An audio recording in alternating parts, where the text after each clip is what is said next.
하나님의 말씀은 로마서 8장 1절부터 봉독해 드리겠습니다.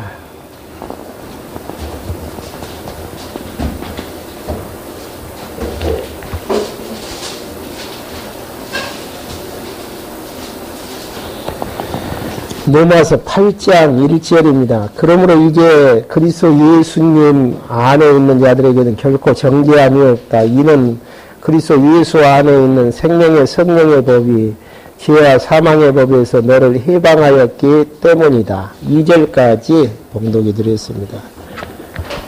지금 신약개론을 정리하고 있는 위치는요, 하나님 로마서 부분에서 하나님의 의의 실현 부분 가운데에서 지난 시간까지 의에 대한 성질 말씀해 드렸고요.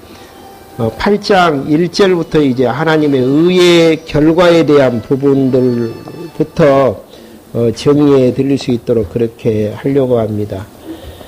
지금까지 이제 정리해 드린 것처럼 로마서는 칭의의 복음입니다. 의롭다고 칭하시는 부분은 율법의 어떠한 의에 의한 부분으로 의롭다함을 받는 게 아니고 모든 사람들이 다 죄인이었는데 예수님 안에서 하나님의 의롭다고 칭해 주셨다라는 사실, 그게 이제 중요한 부분들이죠. 거기에 따라서 이제 결과 부분에 있어서도 결과에 대한 부분들이 이제 제사함이 없고, 지금 28페이지입니다. 하나님의 후사가 되어지고 내세의 소망을 가지고 영화롭게 되어지고 최후에 이제 승리가 있다라는 결과가 조성될 수밖에 없는 부분은 내 의로서는 불가능하죠. 그러지만은 하나님의 의로서는 가능하다는 거.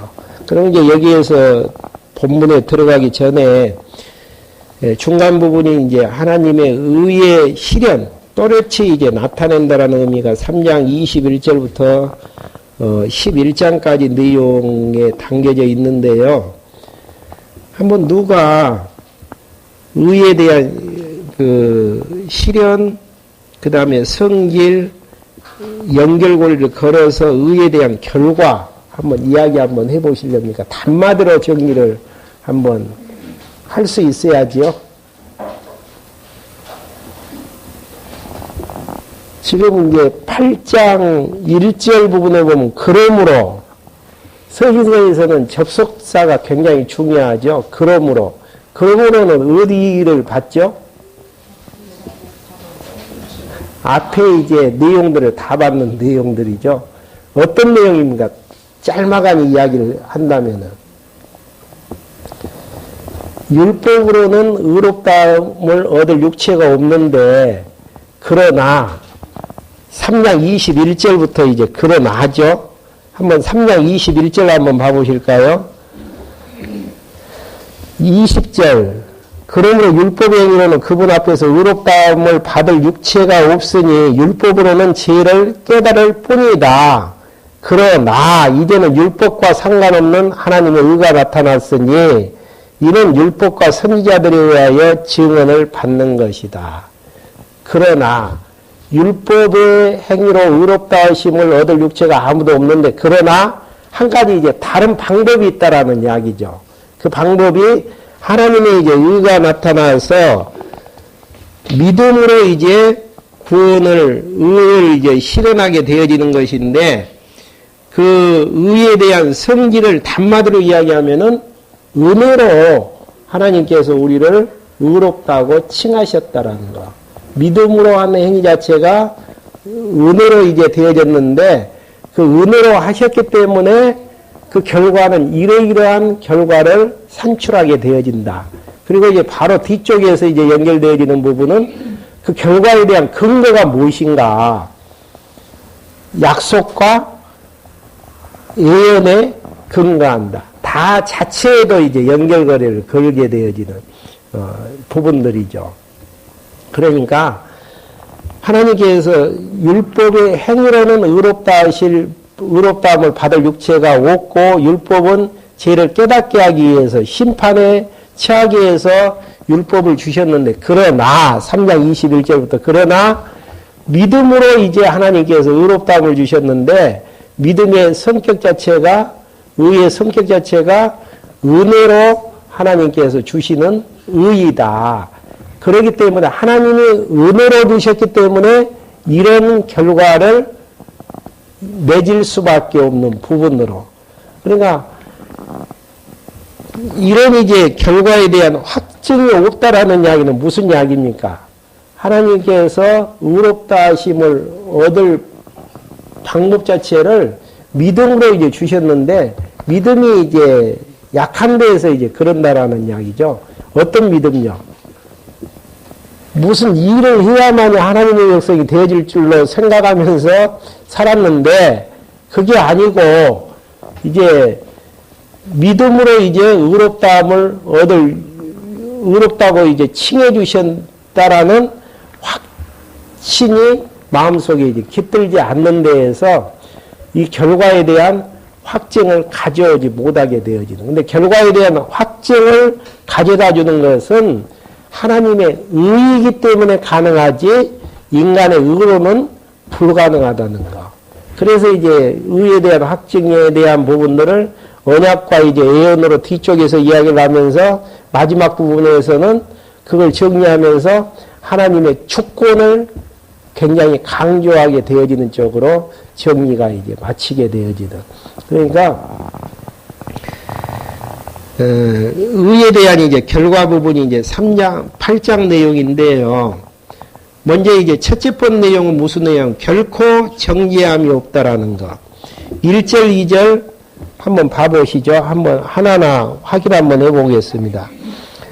그러므로 이제 그리스도 예수 안에 있는 자들에게는 결코 정죄함이 없다. 이는 그 이유는 그리스도 예수 안에 있는 생명의 성령의 법이 죄와 사망의 법에서 너희를 해방하였기 때문에, 성령께서 하나님의 역성으로 인쳐 주시는 그 법에 의해서 죄와 사망의 법에서 해방시켜 주셨다는, 성령 하나님께서 예수님 안에 있는 자를 그렇게 하셨기 때문에 가능하다는 거.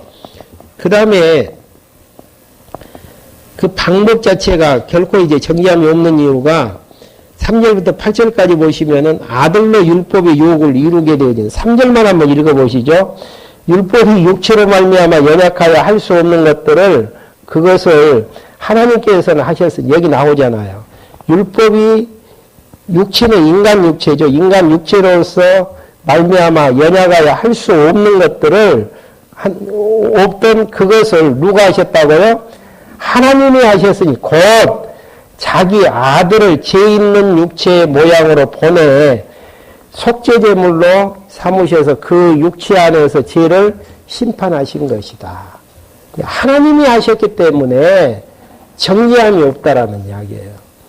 인간이 했다면은 오늘 열심히 율법의 의를 이루었다고 할지라도 내일 율법대로 행하지 못했으면은 죄가 있을 수밖에 없죠. 근데 하나님께서 예수님 안에서 그렇게 하셨기 때문에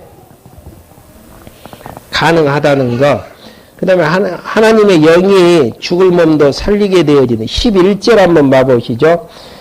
예수를 죽은 자 가운데 살리신 분의 영이, 그러니까 하나님의 영이 너희 안에 계시면 그리스도 예수님을 죽은 자 가운데 살리신 분께서 너희 안에 계시는 그분의 영으로 말미암아 너희의 죽을 몸을 살리실 것이다.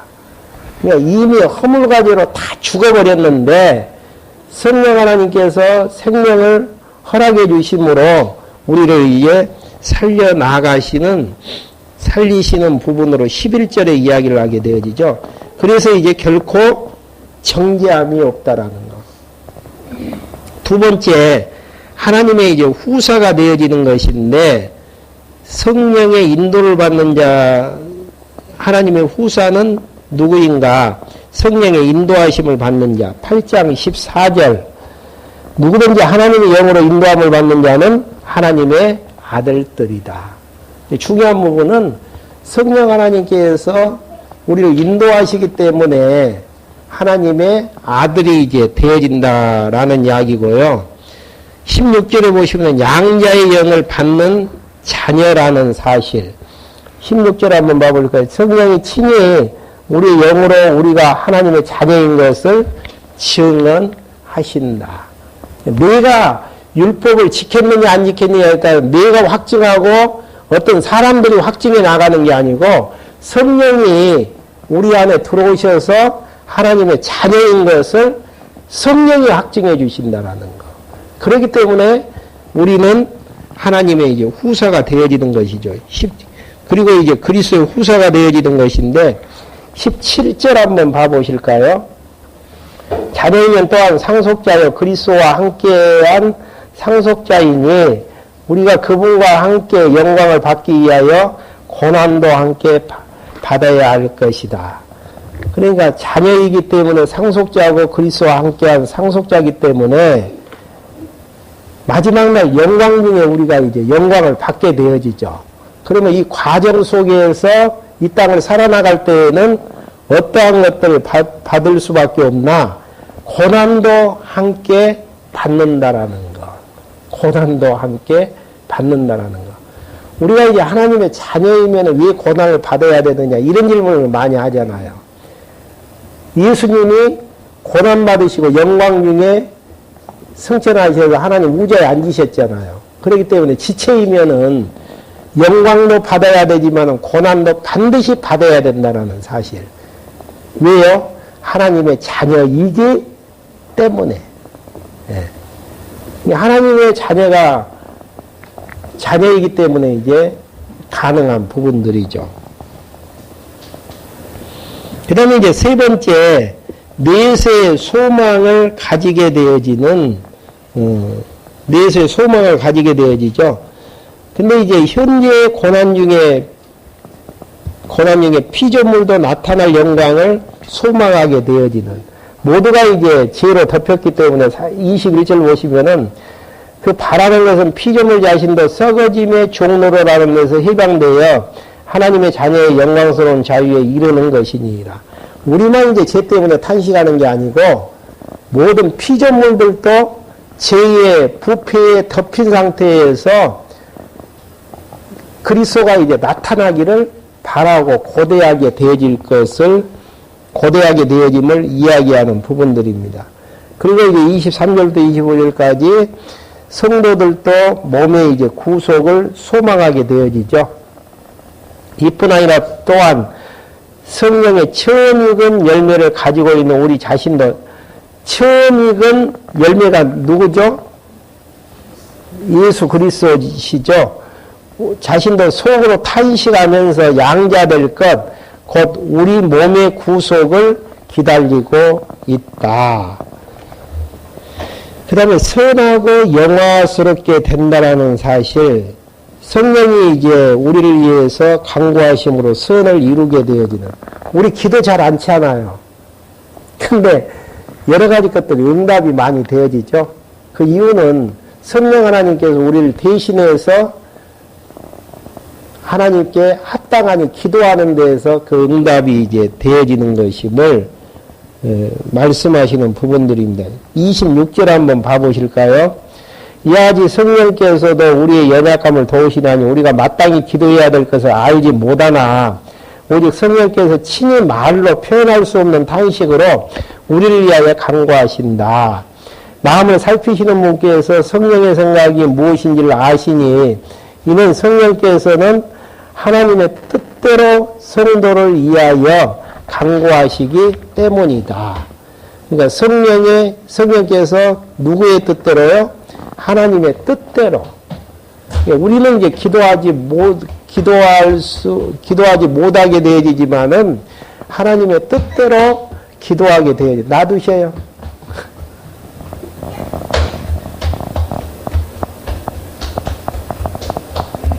그래서 이제 하나님이 기뻐하시는 선을 이루게 되어지는. 그 다음에 이제 여기에서 문제되어지는 성구 안나가요. 29절 보시면은 하나님께서 미리 아신 자들을 그의 아들의 형상을 본받기 위하여 또한 미리 정하셨으니 이런 부분을 갖다가 알미니안주의자들은 예지예정이라 그래요. 예. 하나님이 믿을 것을 알고 하나님의 백성으로 지정하셨다. 근데 여기서 이제 미리 아신을 바르게 이제 번역하면은 영원히 친숙하게 느끼는 자들. 그리고 이제 본받게 하기 위해서는 같은 모양을 한, 그렇게 이제 의미부여가 되어지거든요. 그러면 이제 아들의 모습의 형체를 가진 자를 결국은 하나님께서 정하셨다라고 이야기할 수 있는 부분들이죠. 이는 그의 아들이 많은 형제들 가운데 맏아들이 되게 하려는 것이니라. 그러니까 영원히 친숙하게 느끼는 아들과 모습이 이제 형태를 가진 자들을 하나님께서 예정해 놓으셨다라는 것. 그 다음에 이제 마지막 5번째 내용에서 의에 대한 결과는 최후의 승리가 있게 되어지는. 이게 이제 중요하죠. 지금은 패배합니까? 승리합니까? 누가 한번 답변 한번 해보세요. 지에서 패배할 수도 있고, 승리할 수도 있고, 이렇게 나누지 마시고, 지금은 승리하는 과정이라고 생각하시면 되어져요. 그리고 마지막 최종적인 부분에서는 승리로 이 아름다운 열매가 맺혀지는 부분들이고요. 왜 그러냐면은 패배하면서 아주 하나님의 백성에서 탈락되는 경우는 없잖아요. 네. 그래서 좀 공고한 날이 왔다고 할지라도 이래서 내가 패배했다라고 보다는 승리하는 과정 속에서 있을 수 있는 한 가지의 이제 방법이라고 생각을 하시면 되어집니다. 예를 들어서요, 요셉이 총리 대신 되어지는 꿈을 꾸게 되어지잖아요. 형들이 이제 절을 한단 말입니다. 근데 형들에게 팔리게 되어지고 감옥 속에 들어가는 거. 요셉이 영화스러운 부분으로 가기 위한 과정으로 봐야지, 요셉은 결국 고난 중에서 고난만 이제 단절지어서 이제 표현을 한다면은 패배로 볼 수밖에 없잖아요. 근데 영화 가운데 가는 과정으로 본다면은 얼마든지 이제 한 문장으로 이제 연결시켜서 정리할 수 있는 대목들이죠. 근데 여기에서는 최후의 승리가 있다라는 이야기는 마지막에 우리의 열매로 주어지는 것인데, 과정 속에서는 결국은 우리를 어느 누구도 송사하거나 정죄할 자가 없음을 8장 31절부터 한번 봐보시죠. 그러면 이에 대해 우리가 무슨 말을 하겠느냐. 만약 하나님께서 우리를 위하신다면 누가 우리를 대적하겠느냐. 자신들의 아들을 아끼지 아니하시고 우리 모든 사람들을 위하여 내어주신 분께서 어찌 아들과 함께 모든 것을 우리에게 은혜로 주시지 않겠느냐. 누가 너희 하나님께서 택하신 자들을 고소하겠느냐. 의롭다 하시는 분은 하나님이시다. 누가 정죄하겠느냐. 죽으실 뿐 아니라 살아나신 분들도 그는 그리스도 예수이시다.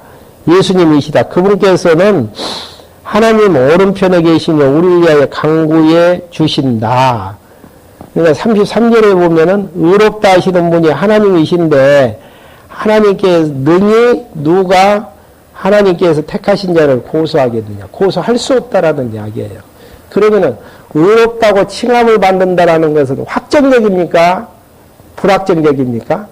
확정적일 수밖에 없어요. 그 이유는 하나님께서 그렇게 인쳐 주셨기 때문에. 중요한 부분은 하나님이 어떻게 생각하시느냐가 중요한 부분이지, 내가 어떠한 일을 했느냐가 중요한 것은 아니에요. 하나님 관점에서 노마서를 보면은 술술술술 그 내용들이 잘 풀려가죠. 그러니까 하나님께서 하시는 이제, 한 가지만 더 이야기하고 다음으로 넘어가죠. 35절부터 39절까지 보면은 하나님의 사랑에서 끊지 못한다라고 36절부터 이야기를 합니다. 것 같이 우리가 종일 주님을 위하여 죽임을 당하면 도서관장 같이 여김을 받았습니다 하였다. 그러나 우리는 이 모든 일에 우리를 사랑하신 분으로 말미암아 넉넉히 이긴다. 나는 확신한다. 사망이나 생명이나 천사들이나 권력자들이나 현재 일이나 장래 일이나 능력이나 높음이나 기품이나 다른 어떤 피조물이라도 우리를 그리스도 예수 우리 주 안에 있는 하나님의 사랑에서 끊을 수 없을 것이다. 저는 이 번역을 끊을 수 없다. 것이다 보다는 없다가 더 간결하잖아요. 그 이유는 하나님이 우리를 사랑하셨기 때문에 어느 누구도 끊을 수 없다라는 거. 그럼 이거 이제 믿어주려면 근거가 있어야 되잖아요. 그래서 하나님의 의에 대한 기초를 마지막으로 9장부터 11장까지 지금 이야기하는 부분들이죠. 근거에 대한 부분들이죠. 왜 그러냐면은 하나님이 언약에 놓으셨고 예정에 놓으셨기 때문에 하나님의 언약과 예정은 절대 흐트러짐이 없다. 그러니까 의에 대한 현현을 이야기할 때에 율법으로 말미암아서 구원을 얻을 수 없는 우리를 하나님께서 믿음으로 의롭다고 칭하시는데 믿음에 대한 성격이 하나님의 은혜고 은혜의 결과에서 어느 누구도 우리를 정죄할 수 없는데 그 근거는 의에 대한 기초가 언약과 예언 위에 세워져 있기 때문에 그렇다라는 거. 그러니까 우리가 붙들 수 있는 것은 언약을 붙들고 예언을 붙들 수밖에 없어요. 그러면 이제 신뢰들이 9장부터 11장까지 보면은 다 이제 정의되어져 있죠. 그럼 하나하나 확인 한번 해보죠. 9장 1절부터 23절까지는 유대인은 언약에 이제 기초하게 되어집니다. 자녀되어지는 것은 아브라함과 리브가의 언약에 이제 근거하는데요. 9장 7절, 11절, 13절 한번 봐보시죠.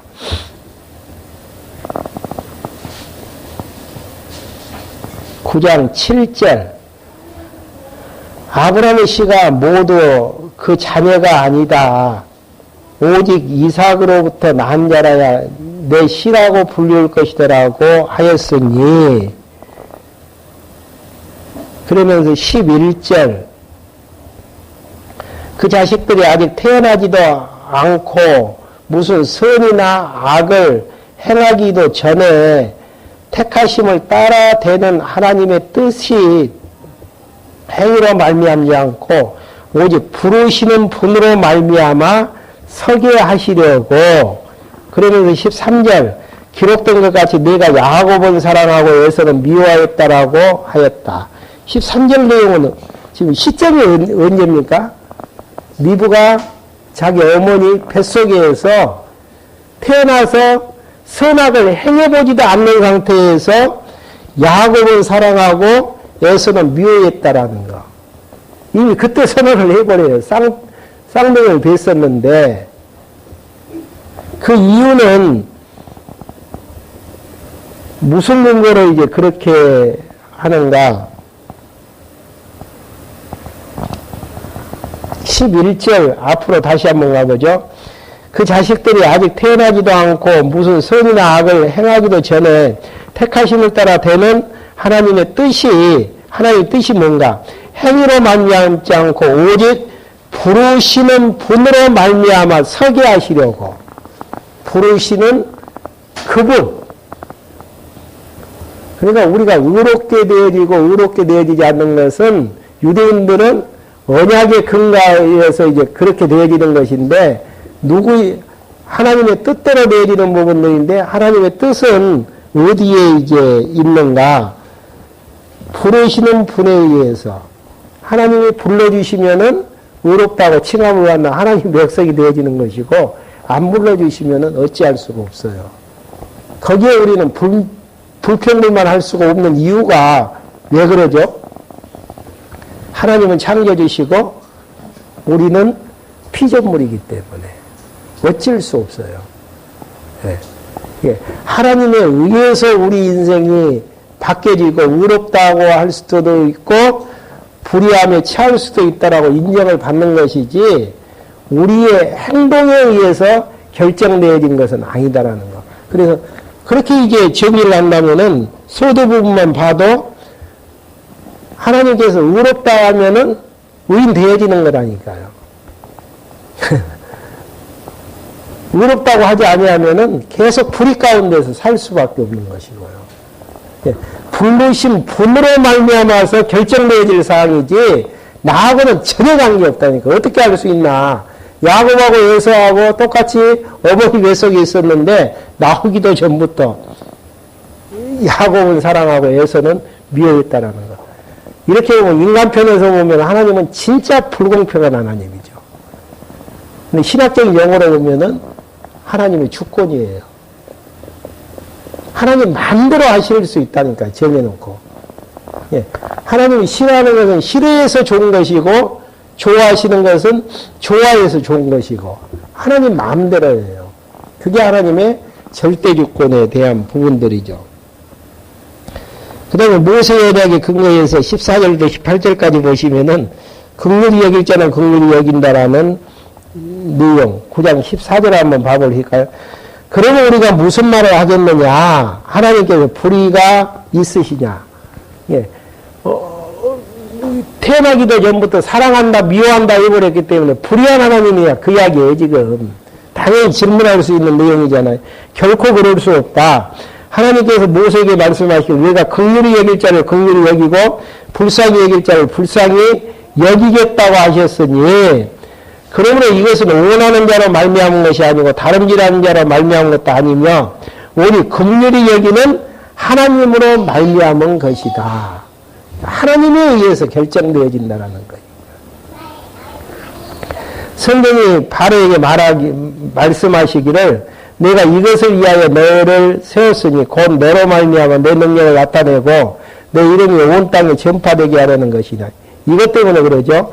그러므로 하나님께서 원하시는 자를 긍휼히 여기시고 원하신 자를 완악하게 하신다. 하나님이 하시는 일이 원하시는 자 긍휼히 여기시고 원하시는 자 강팍하게 해서 믿어지지 못하게 하시는 이게 하나님이 하시는 일이라니까요. 근데 이제 우리는 착각하죠. 하나님은 세상의 모든 사람들을 다 사랑하는 것처럼. 저는 가끔 가다가 예배당 건물에 하나님은 당신을 사랑하십니다. 참 속없는 이야기다. 저는 속으로 그런 이야기를 많이 하죠. 하나님이 원하시는 자만 사랑하신다니까.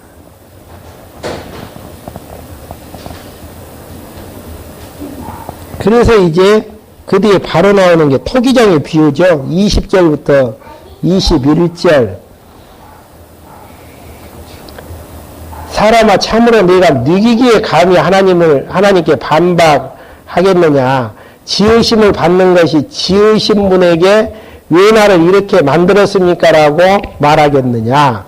토기장이가 같은 진흙 한 덩이를 가지고 기 있을 그릇을 하나님은 천 있을 그릇을 만들 고난이 없겠느냐. 이것은 뭐하고 똑같냐면요. 여러분들이 이제 백화점 가셔가지고 그릇을 두 개를 사왔어요.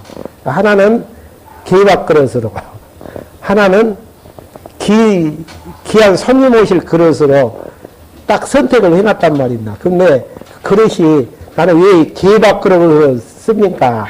그럼 어떻게 하겠어요? 깨 부숴버리든지 어떻게 하든지. 하물며 사람하고 그릇과의 관계도 그러는데 창조주 하나님하고 피조물하고 관계 설정이 안 된다니까요. 진짜 그래요. 관계 설정이. 그러니까 왜 이게 하나님 백성임에 대한 확신이 없는가, 불안한가, 이런 부분들은 하나님이 어떠한 분이신가를 알지 못하는 데에서 하나님부터 배워야 된다니까요. 하나님부터. 그래서 성경적 기독교 보면은 서론 다음에 뭐가 나와지죠? 성경관.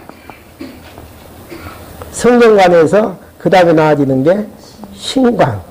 그 다음에 나와지는 게 인간관. 나라는 존재가 누구인가를 정리하시려면은,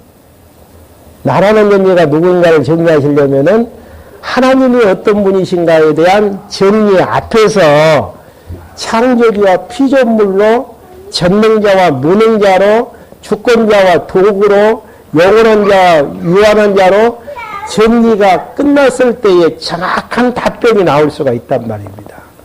그게 이제 정리가 안 되지다 보니까 문제가 이제 될 수밖에 없는 내용이죠. 그게 이제 정리가 되어진 다음에 역사 위에서 어떻게 우리의 이게 생활 자체잖아요. 그런 이제 역사관에 대한 정리 속에서 세계관이 이제 정리가 되어지는 부분들이죠. 그 전제가 정리가 되어지지 않는 상태에서의 마지막에 대한 생활에 대한 정리에 대한 부분들은 각색으로 이제 정리가 될 수밖에 없는 부분들이죠. 예, 성경을 어떻게 보느냐에 따라서 신간이 결정이 되어지고 신간이 어떻게 정리됨에 따라서 나라는 존재가 어떠한 존재인가에 정리가 가능하다라는 이야기입니다. 이게 토기장의 비유를 이야기하면서 하나님의 이제 절대 주권 섭리가 22절부터 23절까지 나와지죠. 하나님께서 그 진노를 보이시고 그분의 능력을 알게 하시려고 멸망받도록 준비된 진노의 그릇을 오래 참으심으로 간영하시고, 여기에서 왜 멸망받도록 준비된 진노의 그릇을 오래 참으심으로 간영합니까? 전제가 있죠. 그 진노를 보이시고 어떻게 하시려고요? 그분의 능력을 알게 하시려고. 계시의 목적이 있죠. 그러니까 칭의의 복음을 통해서 의롭다고 판정하고 불의자로 판정하는 이유가 뭡니까? 하나님의 주권과 능력을 보이기 위한 목적이다니까요. 그러니까 칭의의 복음 자체가 결코 만만한 복음 자체는 아니죠, 지금. 근데 쉽게 예수님 믿으면 구원 얻는다, 이 정도에서 이제 정의를 한단 말입니다. 사도 바울은 하나님의 주권을 너무 강하게 지금 증거하는 부분들이에요, 지금. 이 주권을 하나님을 계시하시기 위해서 선택과 유기, 칭의와 불의를 결정하시는 이유는 여기에 나오는 것처럼 그분의 능력을 알게 하시려고 멸망받도록 준비된 진노의 그릇을 오래 참으심으로 관용하시고, 또한 영광을 받으시도록 예비하신 긍휼의 그릇에 대해서 영광, 5대 속성, 그분의 영광의 풍성함을 알게 하려 하셨다 하더라도 무슨 말을 하겠느냐. 그러니까 천지만물을 창조하시고 역사를 섭리하시는 이유가 뭡니까? 하나님의 영광 선포다니까요. 근데 우리의 마음 가운데서 하나님의 영광 선포보다는 무엇에 관심이 있죠? 우리 인간의 행복에 관심이 있다라는 게 하나님 생각하고 우리 생각하고 차이가 너무너무 크다는 이야기예요. 하나님은 역사를 이 목적을 가지고 섭리해 가시는데 우리는 이제 거기에 대해서 착각하고 있다라는 이런 부분에서 이제 갈등을 느낄 수밖에 없는 부분들이죠. 로마서 부분이 그렇게 단순한 내용은 아니에요, 지금. 이런 부분이 이제 정리가 되어졌을 때에 12장 내용에서 신령한 예배 생활이 가능한 부분들입니다. 그냥 뭐 예배 생활 하면은 뭐 하나님의 뜻 분별하고 믿음의 분량만큼 생각하면서 은사 따라서 봉사한다, 이렇게 양기적으로 이야기를 하지만은 앞에 내용들이 전제가 되어졌을 때에 신령한 예배 생활이 가능하다니까요. 예배 생활이 가능치 못한다라는 이야기는 무슨 이야기입니까? 칭의의 복음이 정리가 안 됐다라는 이야기예요. 그러면 저는 그분은 어떻게 정리를 해야 됩니까? 평가를. 난 로마서 부분도 정리가 안 됐습니다라고 이야기를 하는 게 맞거든요. 근데 로마서는 아주 기초적인 복음으로 다 정리한 것처럼 생각을 하면서 산단 말입니다. 그게 이제 문제죠. 하나님의 주권이 굉장히 많이 강조되는 부분이 로마서 부분이다니까. 서로부터가. 주권 아니고서는 우리가 의롭다고 칭함을 받을 수가 없어요. 주권이 아니고서는. 하나님의 주권이기 때문에 하나님 앞에서 하나님을 아버지라고 우리가 부르면서 기도할 수 있는 것 아니겠습니까? 하나님의 의 때문에.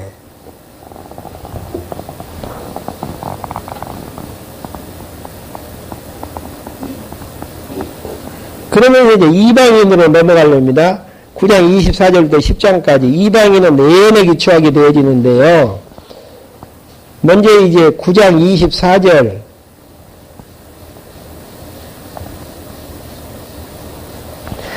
하나님께서 우리를 이 그릇으로 부르시되 곧 유대인 중에서뿐 아니라 이방인 중에서도 부르셨으니, 그러니까 유대인 가운데서도 불렀고 이방인 가운데서 불렀는데 우리가 이제 그 안에 속해 있다라는 거. 호세아서에서는 그분께서 말씀하시는 내가 내 백성 아닌 자를 내 백성이라 사랑받지 못한 자를 사랑받는 자라 부를 것이라. 구약에서 사랑받는 자가 누구였습니까? 이스라엘 백성들. 근데 아닌 자를 불렀다라는 이야기는 그들이 무시하는 이방인들을 불렀다라는 이야기죠. 그러면서 너희는 26절요.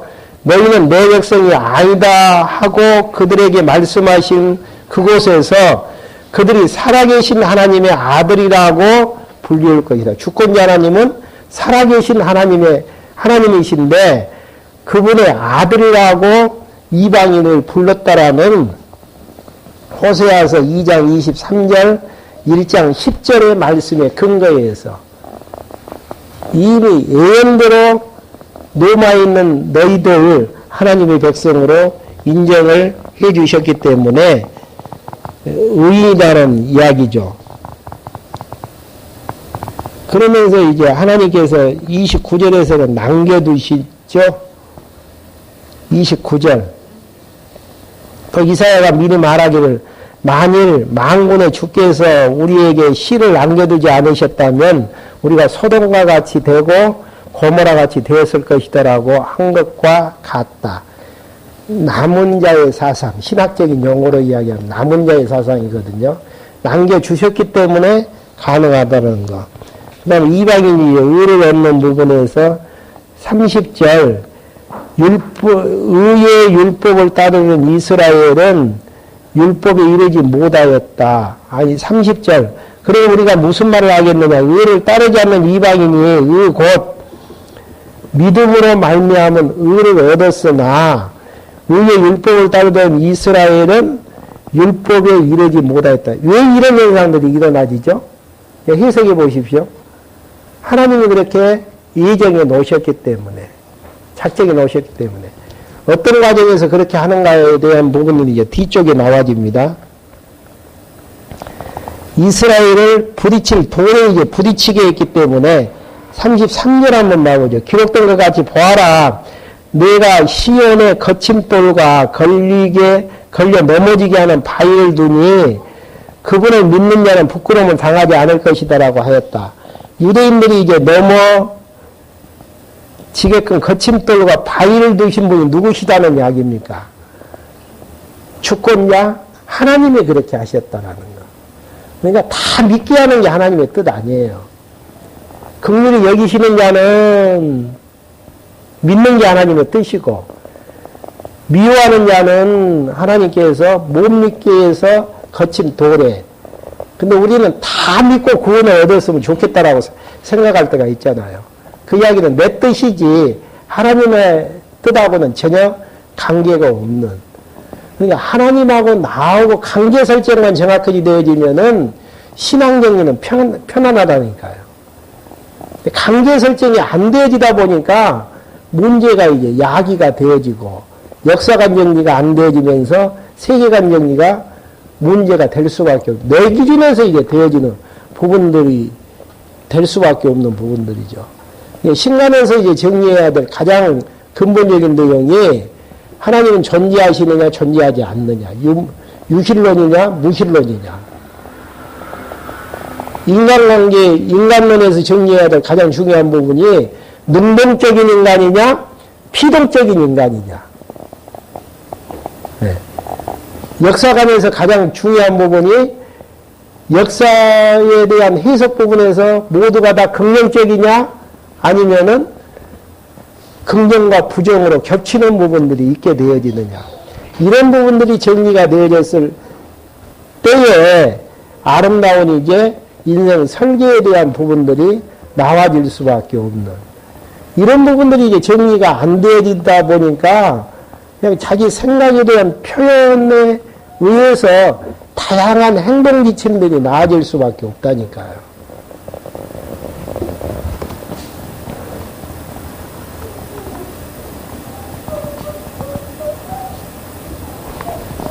그러면서 10장 백성들이 불신하고 이방인들이 구원을 얻는 예언이 10장 16절부터 21절까지 나와 있습니다. 10장 16절 한번 봐보시죠.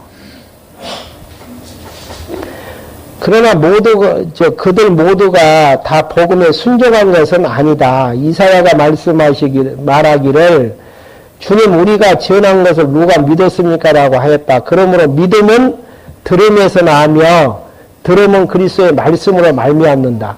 믿음은 어디에서 난다고요? 들음에서 나고 들음은 말씀에서 났는데 말씀 전하는 선지자는 누가 보냅니까? 하나님이 보내고 전도자도 하나님이 보내고 이야기는 무슨 이야기예요? 하나님에 의해서 듣고 안 듣고가 결정될 수밖에 없죠.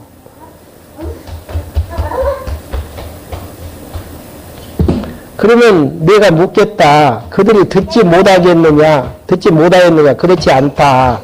그들의 소리가 온 땅에 퍼졌고 그들의 말이 땅 끝까지 이르렀다고 하였다. 내가 또 묻겠다. 이스라엘이 알지 못하였느냐?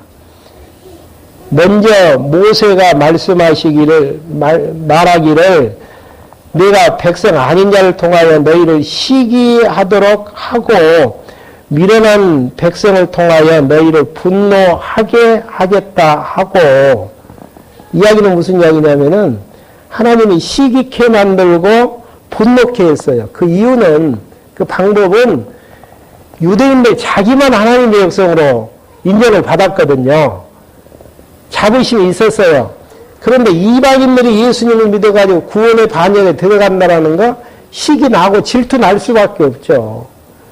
그 방법을 통해서 마지막 때에 유대인들을 구원의 길로 인도하시려고 하는 하나님의 섭리. 예. 시기 나게 하시는 하나님, 질투하게 하시는 하나님, 막 화를 내서 분노케 하시는 하나님. 다 하나님이 하시는 일들이에요. 무엇을 위해서요? 하나님의 뜻을 이루기 위한 방법으로 그렇게 하시죠. 그 다음에 유대인은, 세 번째 유대인은 은혜에 이제 기초하게 되어지는데요. 은혜로 이제 백성을 남기게 되어지는데, 11장 5절 한번 봐보시죠. 이와 같이 지금도 은혜의 선택을 따라 남은 자가 있다. 은혜의 선택.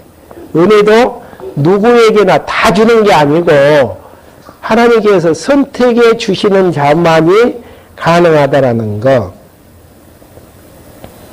그 다음에 유대인은 완화하게 되어지는데 6절부터 10절 만약 은혜로 된 것이면 행위로 말미암은 것이 아니니 맞는 이야기죠. 은혜로 되었다고 행위하고는 관계가 없다라는 이야기예요. 6절 보시면은 그렇지 않으면 은혜는 은혜되지 못한다.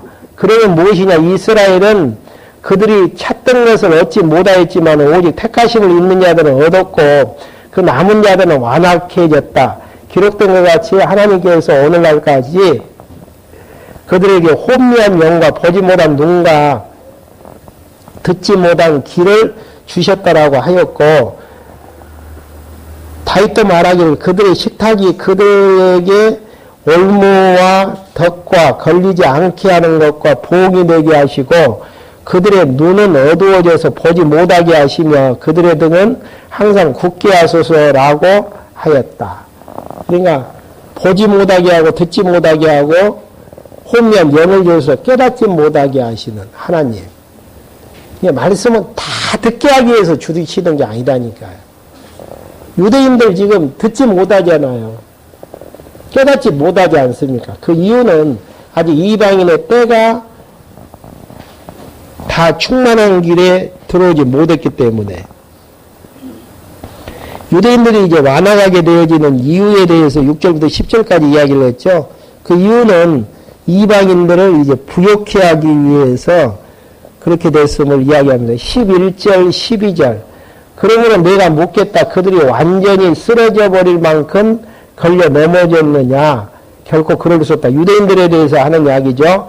오히려 그들이 넘어짐으로 말미암아 구원이 이방인에게 이르게 하여 이스라엘이 시기를 하도록 하려는 것이다. 그들의 넘어짐이 세상의 부유함이 되고 그들의 실패가 이방인의 부유함이 되었다면 그들의 충만함은 얼마나 더 큰 부유함을 가져오겠느냐. 내가 이방인인 너에게 말한다. 내가 이방인의 사도가 되므로 내 직분을 영광스럽게 여긴다. 네. 그러니까 이방인의 부여를 위해서 유대인들의 복음 듣는 것을 하나님께서 막아버리시는 하나님의 섭리. 이게 하나님이 하시는 일들이죠. 그 다음에 택자들은 인자에 기초하는 내용이 13절부터 32절까지 나와 있는데요. 가루와 이제 나무 비유에서 13절부터 18절, 22절 내용, 그 다음에 한번 읽어보시면 되어집니다. 한번 읽고 넘어갈까요? 22절만 한번 읽어보죠. 그러므로 하나님의 인자하심과 준엄하심을 보아라. 넘어진 자들에게는 준엄하심이 있으나 내가 만일 하나님의 인자하심이 머물러 있으면 그분의 인자하심이 너에게 있을 것이다. 그렇지 않으면 너도 잘리울 것이다. 그러면서 이방인의 수가 차기까지 이스라엘은 불순종한다라고 25절에서 이야기를 하고 있습니다. 25절. 형제들아 나는 너희에게 이 비밀을 모르는 걸 원치 아니하노니 이는 너희가 스스로 슬기롭다고 생각하지 못하게 하려는 것이니라. 이 비밀은 이방인의 충만한 수가 찰 때까지 이스라엘 가운데 일부가 더러 안 하게 졌다는 것이다. 지금 이스라엘 백성들이 예수님 안 믿잖아요. 그 이유는 뭡니까? 이방인들이 구원 얻어야 될 숫자들이 있기 때문에 이제 그렇다라는 이야기죠.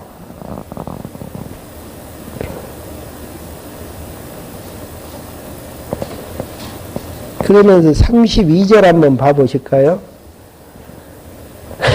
하나님께서 이 모든 것들을 불순종 가운데 가두신 것은 모든 이에게 긍휼을 베풀어야 되는 것이니라.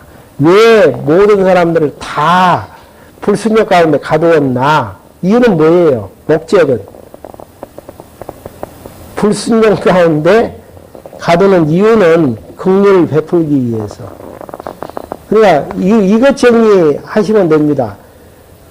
불순종했기 때문에 긍휼을 베푸셨는가? 아니면은 긍휼을 베풀기 위해서 불순종 가운데 가두셨는가? 이게 중요하죠. 선악을 하는 열매를 왜 하나님께서 따먹기 때문에 예수 그리스도를 보내셔서 긍휼을 베푸셨는가? 예수님을 통해서 긍휼을 베풀기 위해서 선악과를 따먹기 위해서 모든 사람들 불의 가운데 예셨는가? 지금 32절의 근감은 무슨 내용이죠? 긍휼을 베풀기 위해서. 그래야만이 하나님의 사랑을 깨달을 수 있는 것 아니겠습니까? 그러면서 이제 마지막 하나님의 지혜에 기초한 이야기를 33절부터 36절까지 하는데요. 33절 한번 봐보시죠. 깊도다. 이렇게 이제 칭의의 복음에 대해서 쭉 하나님의 주권 선지 가운데에서 이야기한 다음에 더 이상 이야기를 못해요. 이제 너무나 깊기 때문에. 깊도다 하나님의 지혜와 지식에 부여하며 그분의 판단은 측량할 수 없으며 그분의 길은 알 수 없다. 인간이 헤아릴 수 없고 측량할 수 없는 하나님의 깊이를 알 수 없다는, 누가 주님의 마음을 알았겠느냐, 누가 그분의 좋은 자가 되었겠느냐, 누가 주께 먼저 드려서 주께 돌려받겠느냐. 만물이 그분에게서 나오고 그분으로 말미암으며 그분으로 돌아간다. 그분께 영광이 영원토록 있기를 기원한다. 아멘. 마지막 결론이 하나님의 지혜와 지식의 부여함을 찬송하는 걸로 해서 칭의에 대한 부분들이 마무리되어지는, 결국 누구를 찬양하기 위해서 의롭다함을 지금 이야기하는 내용들이죠. 하나님의 지혜와 지식에 부여한 내용들을 찬양하기 위한 칭의의 복음이 결국은 예수 믿으면 구원을 얻고 안 믿으면은 지옥 간다. 단순한 논리가 아니고 하나님의 주권 섭리에 의해서 의롭다 하심을 칭함을 받게 만들고 하나님의 영광을 선포하며 하나님의 지혜와 지식의 부여함을 찬양하는 걸로 끝나지는. 왜 부여한 지혜와 지식을 찬양하는 걸로 끝나집니까? 하나님이 다 하신 일이기 때문에. 그 다음에 이제 다음 시간에는 신령한 이제 예배생활에 대한 부분들 간략간략하니 12장부터 16장까지 한번 정리할 수 있도록 하겠습니다. 시작하는 부분에서 그러므로 형제들아, 그러므로가 중요해요. 그러므로가. 한번 의미들을 한번 잘 발출을 한번 해보시면 되어질 겁니다. 질문 있으시면 질문 받고요. 없으면 마무리 끝내겠습니다. 너무와서 쉬운 내용이 아니죠. 결코. 단순한 내용도 아니고요. 지금. 그냥 칭의의 복음을 통해서 로마서 내용을 단마디로 주제를 잡으라고 하면 저는 그렇게 생각했어요. 의롭다고 칭하시는 하나님. 그러니까 여러분들이 서신서를 정리하실 때에도 뒤에다가 신학적인 계시 차원으로 정리를 하시면 됩니다. 다음에 얘기할 고린도전에서는 건덕의 복음으로 양육하시는 하나님. 또 갈라디아서는 은혜의 복음으로 양육하시는 하나님. 마지막 하나님에게 초점이 있는 부분이지 은혜의 복음 여기에 이제 초점을 맞춰야 될 부분들은 아니죠. 과정 속에서야 정리할 부분들이고 칭의의 복음만 봐도 계속 하나님의 주권 섭리를 지금 주장해 나가시는 이런 부분들이 정리가 되어지고 알았을 때에 그 다음에 신령한 예배 생활이 가능하다니까요. 이 신령한 예배 생활이 안 된다는 이야기는 무슨 이야기죠, 지금? 아직 칭의의 복음 자체도 정리가 안 되어져서 그래요. 근데 이렇게 생활하라고 한다 그래서 되어질 부분들은 아니잖아요. 시간 됐기 때문에 마치겠습니다. 하나님 아버지, 저를 이 시간에 불러 모아주셔서 사도 바울을 통해서 기록해 하셨던 칭의의 복음에 대해서 정리할 수 있도록 인도해 주심을 감사함을 드립니다. 하나님께서 의롭다고 하시면은 의인 되어지는 것이고 불의자라고 판정을 해버린 불의자로 살 수밖에 없는 저희들인데에도 하나님의 주권에 의해서 우리의 행위를 보지지 아니하시고 의롭다고 인정해 주셔서 하나님 백성 삼아 주심을 감사합니다.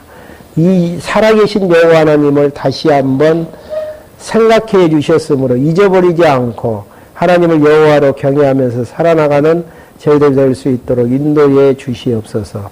예수 그리스도의 이름으로 기도했습니다. 아멘.